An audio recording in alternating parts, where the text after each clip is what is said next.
కొండలపై కొలువున్న దేవుళ్ళ దర్శనాలకు వెళ్లే భక్తులు తమ కోరికలు నెరవేరితే కొండకు నడుచుకుంటూ వస్తామని మొక్కుకుంటారు.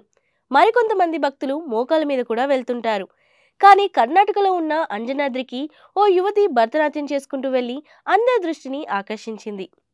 హనుమంతుడి జన్మస్థలంగా ప్రసిద్ధి చెందిన ఈ కొండ కర్ణాటకలోని హనుమానహల్లి సమీపంలో ఉంది. హస్పేటకు చెందిన భరతనాట్యం టీచర్ అర్షితకు వినూతంగా ఏదైనా చెయ్యాలన్న ఆలోచన ఉండేది. నాట్యం చేసుకుంటూ అంజనాద్రి కొండ ఎక్కాలంటూ తల్లి ఇచ్చిన సూచన ఆమెకు బాగా నచ్చింది. దానికోసం 5-6 ఏళ్ల పాటు కఠోర శ్రమ చేసి చివరకు గతవారం తన తల్లి కోరికను నెరవేర్చింది.